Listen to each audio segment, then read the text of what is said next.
Welcome to Leadership and Loyalty Tips for Executives. My name is Dov Barron. I'm your host. I want to thank you for joining us and thank you for sharing the show with everyone you know.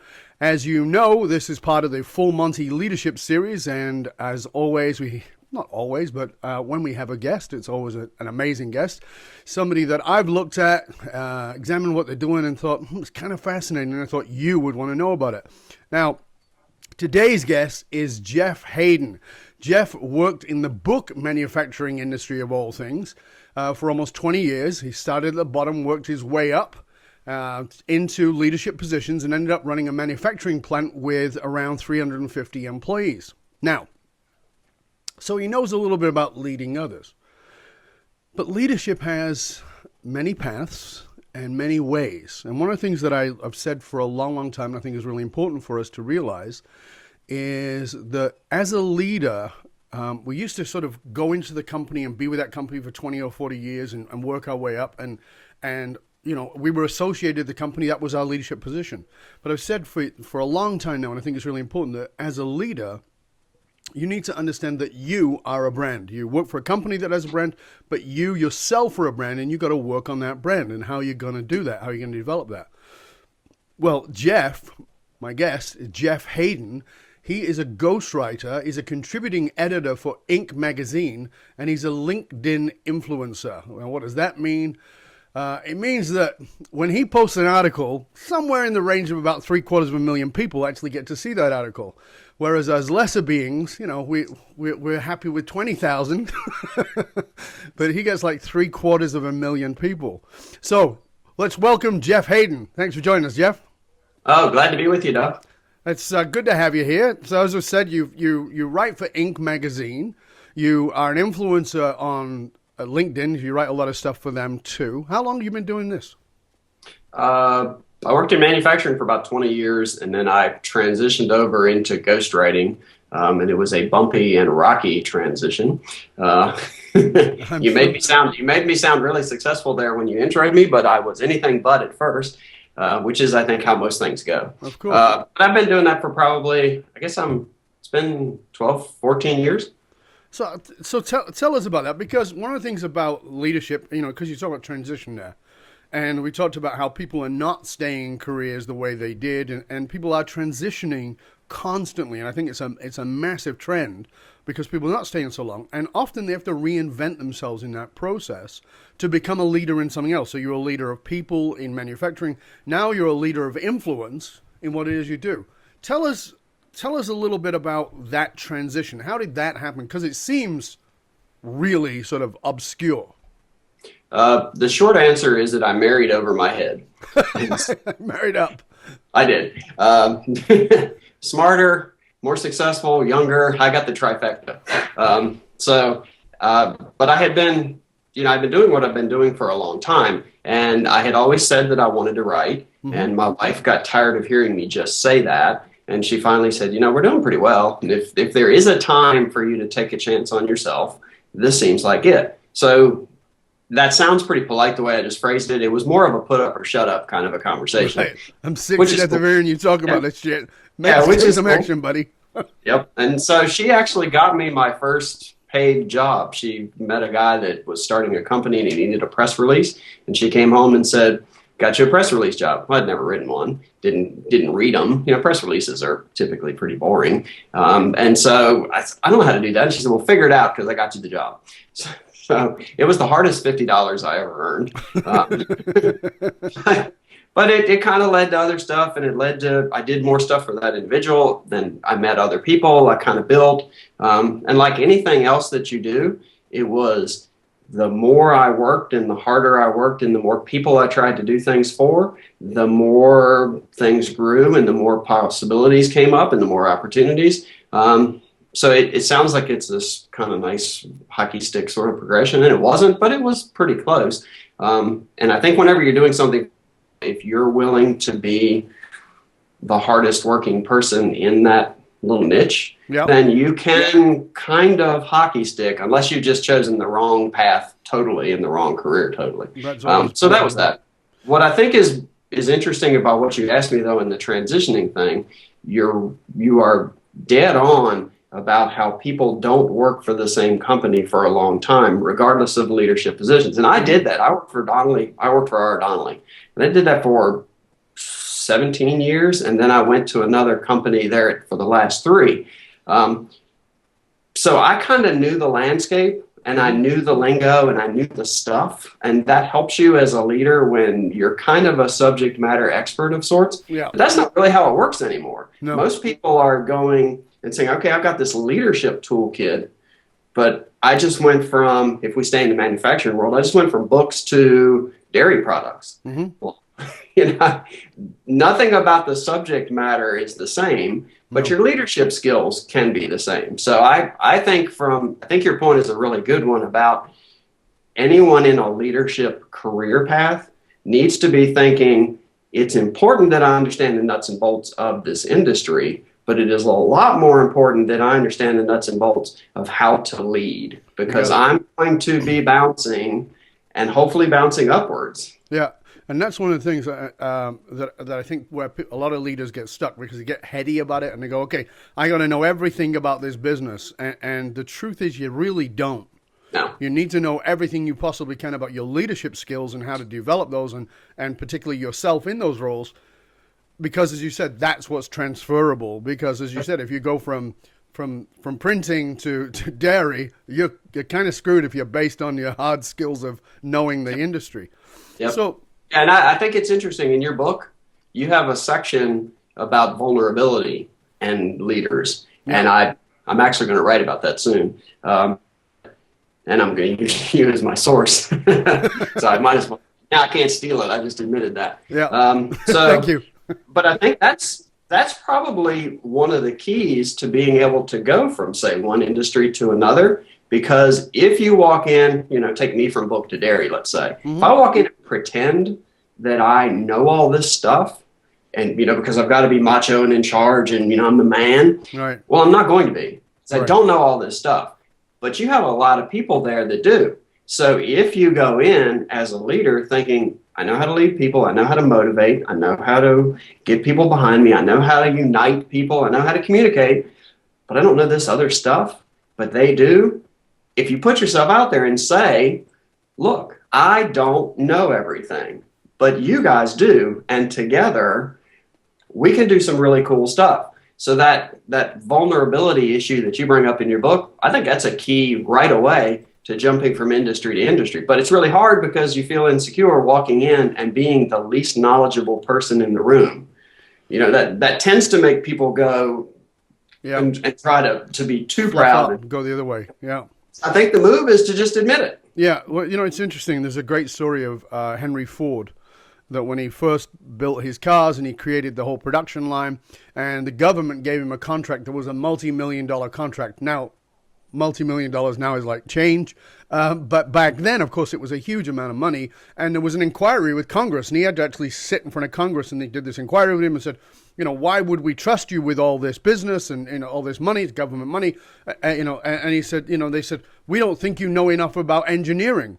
And he looked at him and said, I don't. But Mr. Smith over there, who works for me, he can answer that question. And of course, Mr. Smith stood up and answered the question, and he go, well, okay, fine.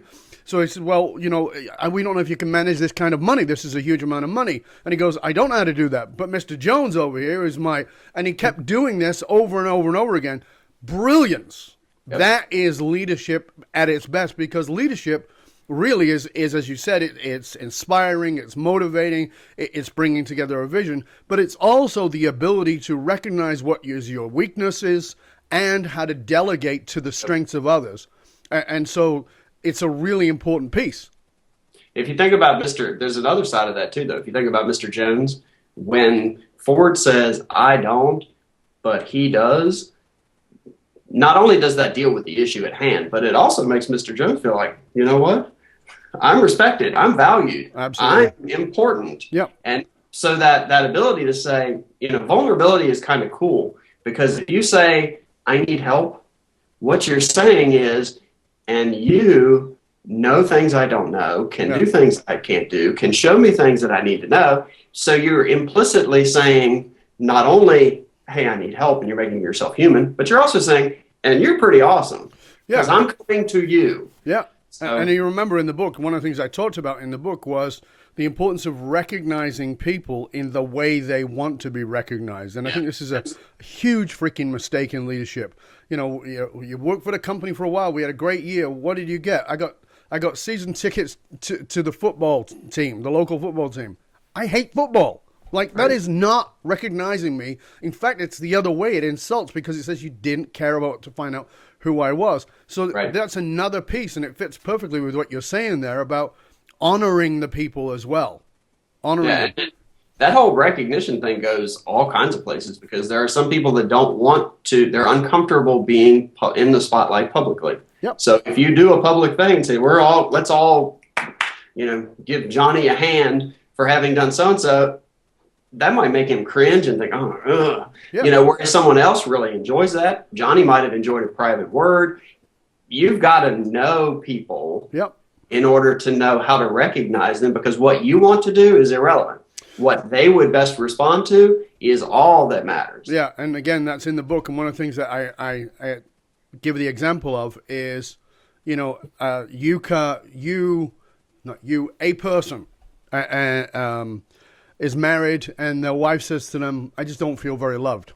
Or their partner says to them, I just don't feel very loved. And you go, what are you talking about? I constantly tell you I love you. Constantly telling you how much that you matter to me. And he goes, yeah, words are cheap. And he said, well, I don't feel very loved either. Well, how come? Because you never touch me. What are you talking about? I never touch you. I tell you all the time, no, I need to be touched. Well, I need you to tell me. You're always pawing at me, but I need you to tell me. And we forget to pay attention to what it is that person wants. And it's no different in a romantic relationship than it is in a business relationship. Absolutely. As a leader, we have to know what it is that our people want. As you said, some people want to be held on the platform and raved about and everybody cheers. What a great person. You did a fantastic job. And another person just wants you to quietly take them in your office, sit them down, look them in the eye very intimately and say, listen, you are rocking it and I just want you to know. And if you gave it the other way around, the person who needs the platform and you gave them that private, it won't work. If the person needs private, you put them on a platform, it won't work. And this is a really important piece that I think so many leaders miss. And it ties back to your original theme where you were talking about kind of branding yourself as a leader, because some people would say, well, one of my brands is that I'm, big on recognition and praise and whatever. But anyone that says that is automatically turning that mirror back around on themselves and saying, this is the stuff that I do. And they're probably going to make a show out of it. And they're probably going to demonstrate the fact that, look at me, I'm recognizing people, which implicitly is kind of silly. But the best brand to have, if there is such a thing for recognition, is to be the person that does what best works for people and gets out of the way of that. Well, I've had people that came out, and when I was working at Donnelly, we had a guy, there was a board of directors meeting, and one of the board people came and they were going to recognize somebody off of the floor. Gave like a 10-minute speech about basically themselves, and then had about 20 seconds worth of, and Jim did a great job, and we all sat there and thought, okay, so you spent 95% of that on you. Jim got his little bone at the end. What is that? Exactly. That happens all the time because it's almost like a look at me, I'm standing up for the troops kind of a thing. And really, that should be invisible almost. Mm-hmm. Doing the recognizing should be invisible. The show's about the employee, not about the leader. Yeah, so it's interesting because we've come to this out of vulnerability, out of the discussion of vulnerability, and because as I talk about in the book, I don't think that people understand vulnerability because people in our age group, although I think you're probably a little bit younger than me, people in our age group went when we started out at work. We were told in business you can't be vulnerable. You don't let them see you sweat. And that's so wrong for today's workforce. If you do that, you can't keep people. You can't lead people with that. And that vulnerability, because I hear the other side. Well, what am I supposed to do? Go in and just tell them everything? Absolutely not. It's not about vomiting, but it is about being real and it is about being honest. And the way in the corporate trainings that I do, the way I explain this is the kind of vulnerability I'm talking about has accountability. So if you go in every morning and this was a CEO that I worked with, and you're telling your team, I'm really tired, I'm exhausted, I didn't sleep well, my kid is sick, and that is constant, Now, that's not vulnerability anymore. That's whining, pissing, and moaning, and it has no accountability to it. As opposed to coming in and saying, I didn't have much sleep last night, my kid was sick, my kid's got this problem, and here's what I'm doing about it. And there's an accountability piece to it. So it is still personal sharing, but it's with accountability so that people get that you're not just whining, moaning, and just venting all over them, because it's just emotional vomit otherwise. So that it's a really interesting. I mean, for me, that is the most powerful piece of the book is vulnerability is power, but applying it. That's shall we say is a nuance. Yeah, and the other big key to that is that vulnerability is not weakness. Exactly, it's power. It's not weakness. Yeah, it is not a weakness. I had times when I would bring in an employee that I trusted. Yeah. And we would sit down and I would just say, whatever the issue was, I can remember saying, I don't know what to do about this. I'm not sure what to do, which is not what a leader is supposed to say, because you're always supposed to have all the answers. We know everything. But I would just say, I'm struggling with this. I don't know what to do. And it wasn't that I didn't know what to do with that person. It wasn't one of those conversations where you play that game of, tell me how to discipline you. It was, we got layoffs coming up and I'm not sure how to handle this. And usually people respond really well to that because they want to help and they want to be part of making things better. And the key is, like you said, though, you have to then be willing to do something with whatever it is that you've kind of hung out there. Yep. You never ask for advice unless you are willing to take advice. You never do a survey unless you're willing to act on the survey results. How often does that ever happen? Well, I was going to say that one, people do that all the time. They do surveys and then, 6 months later, everybody says, what happened to that survey we did? We didn't like the results. Yeah, so we ignored it. Yep. You didn't tell us what we wanted to hear. Exactly. It didn't come back with the information we were really looking for. You mean it didn't tell you what you actually wanted to hear? That's right. Yeah. Okay, good.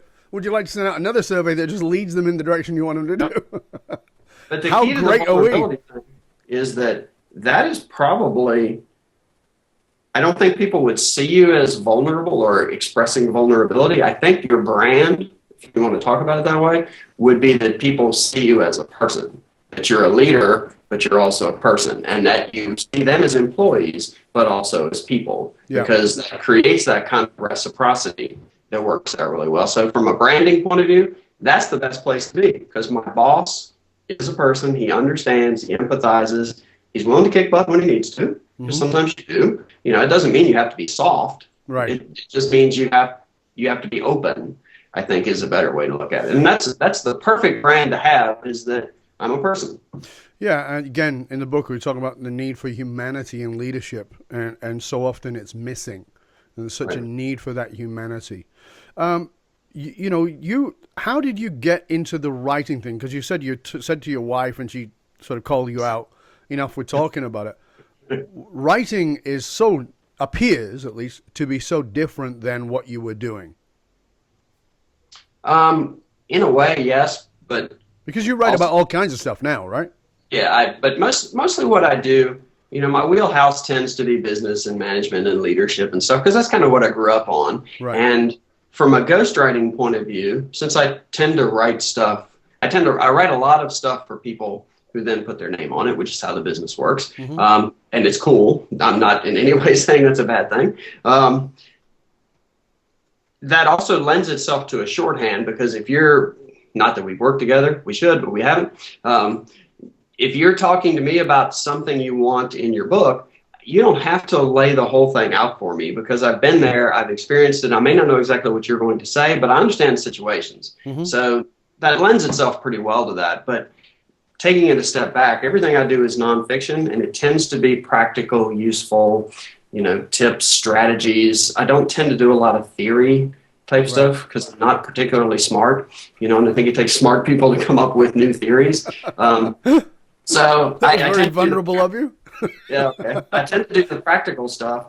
And so if you think about what leaders do every day, you're teaching, you're directing, you're training, you're developing, you're helping, you're molding, you're inspiring, you're trying to motivate. All that stuff is what leaders do every day. Mm-hmm. So a lot of what I do is just taking kind of that for meetings or one-on-ones or personal stuff, and it just takes it over into the written side. So it's not as different as you might think. But That makes sense. But the writing thing, I mean, that particular expression, I'm just fascinated because I think that people look at, people look at others and they say, I could never, or Right. it's easy for you, because I don't think they acknowledge themselves. And we've all done it too. And what I'm trying to help with the people who are watching this, who are maybe in a transition between what they're doing and whatever is next, I'm trying to have them grasp this, this thing that seems so vastly different. You're a leader with 350 people, manufacturing, and then suddenly you're this Inc. magazine writer. Now, I know it's not suddenly. You're the Inc. magazine writer, you're a ghostwriter, you've got best-selling books under other people's names. You've done all those things. You write articles with millions of people viewing them. But what I'm trying to understand is I'm looking at the seed. Okay, that's the fruit, but what's the seed? Because you said the seedling was your wife kicking your ass and going, okay, put up or shut up. So what's the seed, Jeff? How did that come about? I had anybody in any kind of leadership position tends to have to write stuff.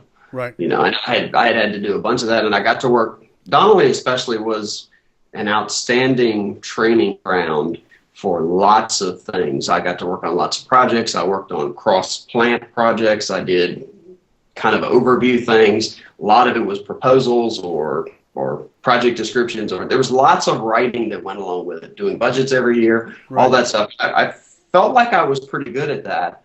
And I would look at what other people would do, and I would think, well, that sucks. And I would think, wow, mine's pretty good. Right. And I got some sense of satisfaction when it was done of looking at something and saying, well, that turned out really well. And I liked that. And I thought, that might be kind of cool. I wasn't sure if I wanted to do it or would ever be good enough at it that people would want to pay me for it. But I thought that I would. And so I thought, well, like anything else, if I'm willing to try, I'll find out. Mm-hmm. Nobody's going to come to me. I've got to go to them. I've got to prove, but let me try. And so there's this neat little feedback loop that happens whenever you try to develop a skill. You start out and you suck and you want to quit. Sure. Whatever it is you get to do. And we all quit about a week into stuff because it seems too hard. But if you can push past that and get one little success of some sort, it feels pretty good. It's like, wow, I did something. And then that motivates you to try to do something or to keep going. Then you get the little positive. And so you end up with this little loop. And after a while, you kind of look back and say, wow, I've come a long way. It doesn't seem like so far because every day you're just trying to step, better. But when you look back, it's really great. And so I enjoyed that. And I got lucky because I've gotten to work with a lot of people who are really smart and who have done really cool things. And I basically get paid to learn, if you think about it. If I worked for you, with you, however you want to phrase it, I would get paid to learn stuff that you know. Right.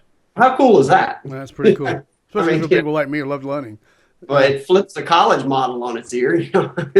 I don't have to pay, do I give somebody money to learn or do they give it to me? So I don't know if I answered that, but I had this feeling that I would like it and would be good at it. And I was willing to say, and I'll do whatever it takes to get good at it. And I think that's the missing piece. That's what I was going to say. That's the piece. I would really like to do it, but I'm going to commit to actually doing what it takes.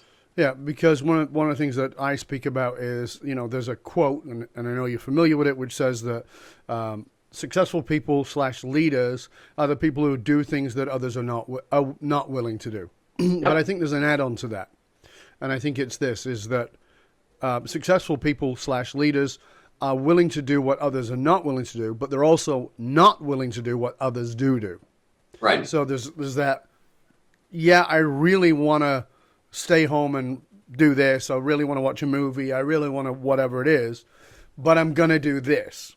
Right. Tell us what do you think was because I want a tip from you regarding this. It's hard and most people want to quit.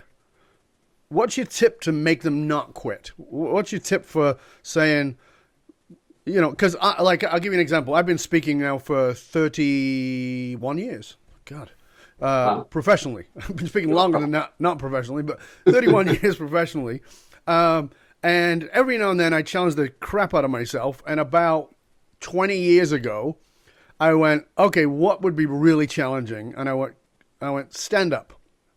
Ooh. So I went to an open mic night, watched it, went to the guy and said, okay, when's your next? He said, it's this date. Okay. He said, we'll give you 7 minutes. I go, buddy, I've been speaking for years. 7 minutes is an eternity. I've been speaking for years. Give me 15 minutes. I was able to get 15 minutes. I was awful. I did 15 minutes of material in about 6. I never gave anybody time to breathe, never got them time to listen, never gave them time to actually answer because I was so nervous. I spoke at super high speed and wanted to get off. Now, the truth is, I think I probably could have been pretty good at it because I can be funny, but it didn't matter enough to me. Right. You know, it was a challenge. It was another skill set because I do kind of stand up as part of my thing anyway. But it could have been a career change. What is it that gets a person through that piece for you? What do you think it is? Well, the first part is exactly what you just described. Is the whole finding meaning in it that causes you to slog through. Yeah. So if you have a goal, I don't know, if you say you want to get in better shape, everybody wants to be in better shape, but it's this nebulous, fuzzy, what does it mean? You know, so you go to the gym for about a week, then somehow you miss one day, then missing 2, then missing 3, and then failure's a habit, and then you're out, and it didn't work. Right. Because it really didn't mean anything to you. Right. It was just this fuzzy thing. So finding the meaning, however you have to do that, I think is the first thing. But I think that sticking with it through the hard part, I think that's a muscle. And I think you can develop that muscle. Really? You can train that. And so I do this all the time with I do stupid stuff too. It tends not to be career things, but I'll take on stupid physical challenges. And I've gotten now to where, you know, whatever it might be, I know that I'm going to reach that point where I'm going to hate it and it feels like it's not working. I know it's coming. I know it's going to be there. And I can just look back and think, okay, but yeah, I got through this one, and I got through that one, and I got through that one, and I got through that one. And I can look back at all the past stuff and say, but it's okay. I'll get to a better place. And somewhere down the road, I will choose whether this is the right thing for me to do based on whether it truly is, and not just based on I'm tired, it sucks. Frustrated, whatever it is. So I really think it's a muscle. So my tip would be for people to pick something that they can find some meaning in, that isn't super hard and takes 10 years to develop, and just say, you know what, I'm going to do this for 2 months. Pick a time period. No matter what, I'm going to do it for 2 months. And I can do, because you can do anything for 2 months if you have to. You know, you can. Sure. So, and do it. Recognize when that little period comes, know it's there, kind of note it and say, yep, this is the suck period. This is when I want to quit, but I'm not. I'm going to give it my 2 months and then cruise along, and you'll see that little time when you go, you know what, it's not so bad. This is actually kind of fun. It's actually kind of cool. And if you can put a couple of those in your little toolkit, next time it's not as hard. And it gets to where you almost expect and look forward to that suck period. Because once it gets there, you know you're not too far away from the good times. So, do you write them down? Do you record them? Do you have or is it all just in your coconut? Just in my head, yeah. I'm not I think I know you like to be very straightforward, so I'm going to be very straightforward. If you need to write something on the wall and stare at it every day in order to remember that it means something to you, it doesn't mean anything to you. Right. You know, you're coming up with some artificial thing. So I don't, you know, if I decided, like a few years ago, I decided that I wanted to ride this bicycle. It's called a Grand Fondo. They're like long events, kind of like century rides, but there's one here locally that's 4 mountains, 11,000 feet of climbing, 102 miles. And I hadn't been on a bicycle in 20 some years, but I decided I wanted to do it. And I had 5 months to train. Got a local guy. And you went into your drawer and you found your brain there and you went, I'll just leave it there. Yeah. And I got this local guy that's a professional mountain biker and said, if you were me, what would you do to get ready? And he said, well, the first thing I would do is forget it because you're never going to do it. And then he said, but if you're really serious. And so he laid out a program for me, and it sucked so bad. But I got there. But I had decided I wanted to do it, and it meant something to me to prove to myself that I could do something that physically challenging and get through the other side of it. So it really did mean something. And it's a stupid goal. There was no financial compensation. There was no glory. There was no nothing. You cross the line. The only person that claps is your wife, and you go home. Right. But it meant something to me. Right. And so I don't think you need to write a goal down if it means something to you, because you're kind of living it. Yeah, what I was talking about, though, was not so much writing the goal down, but, you talked about those points where it sucks. And you said that you look back and you go, well, I did it with this, and it went through the suck period, and then it was great, and did it with that. So do you sort of record the past ones? If you get through the suck period and get to the other side, you'll never forget it. Right. You forget all the times that you quit, because we don't want to remember that. Who wants to remember the times we quit? Right. That goes away. But if you get through and get to the other side, there's a sense of accomplishment to that you don't forget. You don't have to write it down. Right. You'll always remember that. And this is another dumb story, and I promise it won't take too long. We were at the beach, and we were doing some game, and the bet was that whatever team lost had to swim out to this buoy and back. And I am a terrible swimmer. I can swim, but that, I'm not a swimmer, and there's a big difference. So my team loses. So we go, and I'm swimming, and it's endless, and I finally get to the buoy, and I look back at the beach, and I had that moment of, I will never make it back. I'm going to drown out here, or else I'm going to flail. I don't know what to do. And then I thought, oh, wait a minute. But remember the time you were going up this one mountain, and you had 5 miles to go, and you were about to barf and all this other stuff. You just kept pedaling. Just keep stroking. It will be okay. Mm-hmm. And that's how I got back to shore, was just reminding myself that, you don't have to freak. You can do this. It's just putting another, the next step in front of you. Yeah. Yeah. Just whatever it is. 4 strokes, do whatever it is. I just played those little mental games. The shore got closer. I don't know, by the next week, I think it felt like it finally got closer. But I got on the beach. And I'm not trying to make myself out to be heroic, because what I did was the opposite of heroic. It was convincing myself all along, you're okay. It's all right. Just keep doing little stuff and you will get there. And that's really helpful in anything that I do. If I'm in a big book project and I'm starting to feel like I'm over my head and it's too many pieces and parts, so I'll just stop and say, wait a minute. What next thing do I need to do? What little piece do I need to do? I'll put this piece, then I'll put this piece, then I'll do that piece, and it comes together. But if you look all the way out at the very end compared to where you are right now, it seems daunting and impossible. But you can do this, you can do this, you can do this. Chunk it up. Yeah. So I know that was really long-winded, but the short answer is, if you can get through the sucky period, you'll never forget them, because you're proud of yourself. And to go back to your earlier theme, you have done something that most people are not willing to do, because most people are not willing to get through that hard part, and that's why they stop. That is why they stop. So as we finish up, I want to imbue you with enormous power. And first time in my life. Well, your wife's not in the room. You're all right. No, so I'm going to imbue you with enormous power, and I'm going to give you the power to make a leadership law, by which all leaders must live. Okay. What would be that law? The law would be that as a leader, your happiness must come from the success of other people. If you can decide that your success and your happiness and your fulfillment as a leader comes from seeing other people succeed, reach their goals, reach their potential, whatever else it is, then you will do spectacularly well yourself. If you can do that, you can do just about anything. Well, that being said, then you must be a deliciously happy guy, because you've written best-selling books. You've made a lot of other people be successful.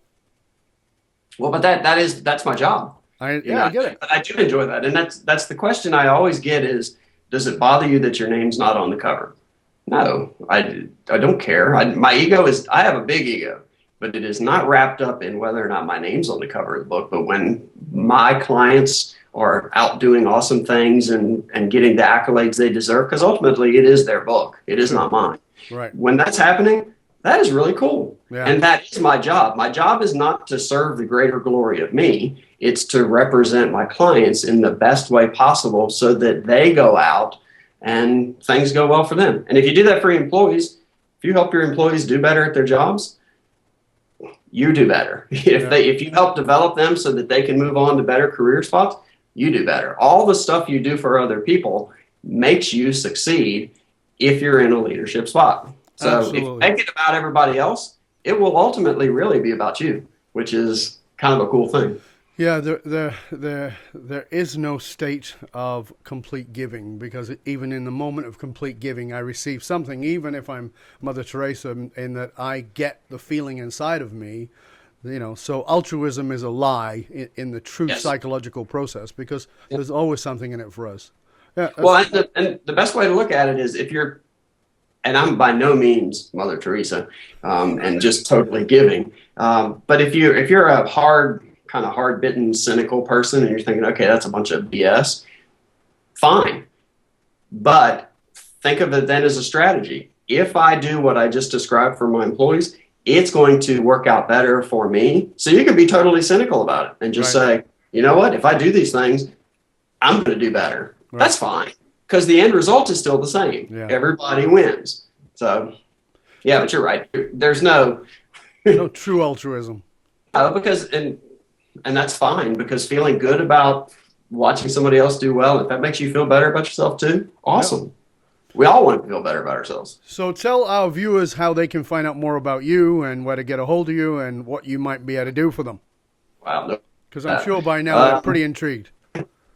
I write for Inc. magazine, and I'm obviously on their website. So if you go to inc.com and just search my name, you'll see, 1,400 different articles that I've written, I guess.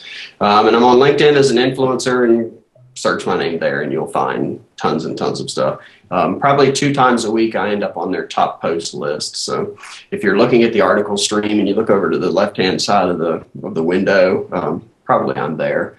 And that's it. So I'm not very self-promotional. So but let's pretend that, it's highly likely there's somebody going to be watching this and go, I would really like to write a book. I'm terrible at writing. I don't think I can write. I don't know how to write. But I know I've got all this great stuff in my coconut and I'd like to get it out. Can you do a brainectomy and put it on pages for me, Jeff? How did somebody like that get a hold of you? Just same ways? My website's blackbirdinc.com, BLACKBRDINC.com, or my email if they want to email me, which is probably just as easy. And if you don't mind if I give it, it's Haden, JHADEN, @blackbirdinc.com. Fabulous. And email me, don't call me, because I don't respond to calls very quickly. But I'm right on email. All right, mate. Well, it's been great talking with you. Thank you for being a guest. It's actually been a really enjoyable interview. I've actually really enjoyed it. You gave us some really great, solid tips that I know are going to really help people and help shift perspective, I think, enormously on what it means to be a leader. Thanks, Jeff. It's been a great pleasure, man. Thank you. My pleasure. Thank you.